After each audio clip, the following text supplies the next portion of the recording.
Hello friends, நான் சதீஷ். இந்த வீடியோவில் நம்ம ஒரு முக்கியமான HTML டேக் பற்றி பார்க்க போகிறோம். இந்த டேக் பற்றி சொல்லணுன்னா, இந்த டேக் ஒன்றுமே பண்ணாது, ஆனால் அது ரொம்ப ரொம்ப முக்கியம்.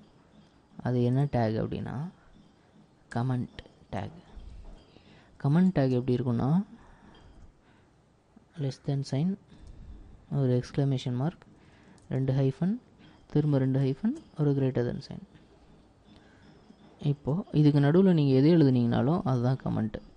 This is branding section.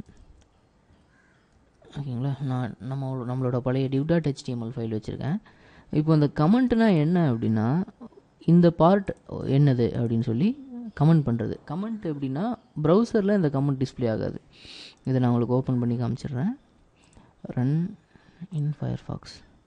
ஓகேங்களா? ஃபயர்ஃபாக்ஸில் ஓப்பன் ஆகிருக்கு. இங்கே this is a branding section, this is branding section ஒரு கமெண்ட் இருக்குது. ஆனால் உங்களுக்கு ப்ரௌசரில் அது டிஸ்பிளே ஆகலை, எங்கேயுமே இல்லை. ப்ரௌசரில் வியூ சோர்ஸ் போய் பார்க்கலாம். Right click, view page source. ஓகேங்களா? பேஜ் சோர்ஸில் இங்கே இருக்குது திஸ் இஸ் பிராண்டிங் செக்ஷன் அப்படின்ட்டு. ஆனால் உங்களுக்கு டிஸ்பிளேயில் வராது. ஸோ ஏன் வரல அப்படின்னா, வரக்கூடாது. அதுதான் கமெண்ட். கமெண்ட்னா என்னென்னா, இந்த கோடு என்னென்ன, எந்தெந்த பார்ட் எது எது அப்படின்னு சொல்லி எக்ஸ்பிளைன் பண்ணுறதுக்காக நம்ம போட்டுக்கிறது தான் கமெண்ட். அதாவது நமக்கு பார்த்தா புரியணும் இல்லையா, இந்த பார்ட் என்னது, இந்த பார்ட் என்னது அப்படின்னு சொல்லிட்டு. அதுக்காக நம்மளோட ரெஃபரன்ஸ்க்காக போட்டுக்கிறது தான் கமெண்ட்ஸ். இப்போ நான் கமெண்ட்டை காப்பி பண்ணி கீழே இங்கே பேஸ்ட் பண்ணிட்டேன் 2 இடத்துல. திஸ் இஸ் இன்ட்ரோ செக்ஷன், இது this is service section. So நம்ம கோடை பின்னாடி பார்க்குறோம் அப்படின்னா டக்குன்னு படிச்சுட்டு வருவோம். இந்த கமெண்ட்டை படிப்போம். This is branding section. இங்கே இருக்கிறது பிராண்டிங் செக்ஷன் ஆட்டிருக்கு. திஸ் இஸ் இன்ட்ரோ செக்ஷன், இது இன்ட்ரோ செக்ஷன் ஆட்டிருக்கு அப்படின்னு சொல்லி படித்து தெரிஞ்சுப்போம். அந்த மாதிரி நமக்கோ இல்லை பின்னாடி இந்த பேஜை வேறு யாராவது ப்ரோக்ராமர்ஸோ இல்லை HTML கைஸ் யாராவது ஹேண்டில் பண்ணுறாங்கன்னா அவங்களுக்கு புரிகிற மாதிரி டீட்டெயில்டாக இந்த கமெண்ட்ஸ் எழுதி வச்சிடணும். சரிங்களா? இந்த கமெண்ட்ஸ் மெஷின் ப்ராசஸிங்காகவோ ப்ரௌசர் ப்ராசஸிங்காகவோ இல்லை. இது கோடு எழுதுகிறவங்க கோடை புரிஞ்சுக்கிறதுக்காக.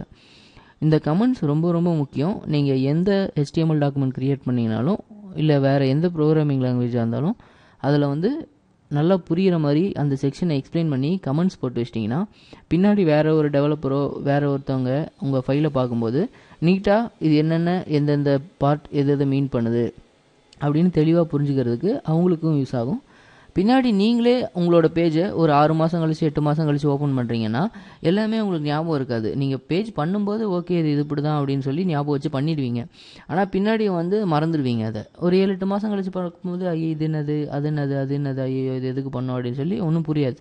ஸோ அதனால் நீங்கள் பேஜ் பண்ணும்போதே டீட்டெயில்டாக கமெண்ட் பேஜில் கொடுத்து வச்சிட்டிங்கன்னா, இந்தந்த செக்ஷன் இது தான், இந்த செக்ஷன் இதுக்காக வச்சுருக்கோம் அப்படின்னு கொடுத்து வச்சிட்டிங்கன்னா நீங்கள் பின்னாடி நீங்களே அந்த பேஜை பார்த்தீங்கன்னா கூட ஓகே இந்த பேஜ் இதுதான், இந்த செக்ஷன் இதுதான் சொல்லி உங்களுக்கும் புரியறதுக்கு ஈஸியாக இருக்கும். ஸோ எல்லா பேஜ்லேயும் கமெண்ட் பண்ணுங்கள்.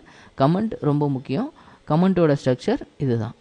ஓகே, இந்த வீடியோ பிடிச்சிருந்தா ரேட் பண்ணுங்கள், கமெண்ட் பண்ணுங்கள், சப்ஸ்கிரைப் பண்ணுங்கள்.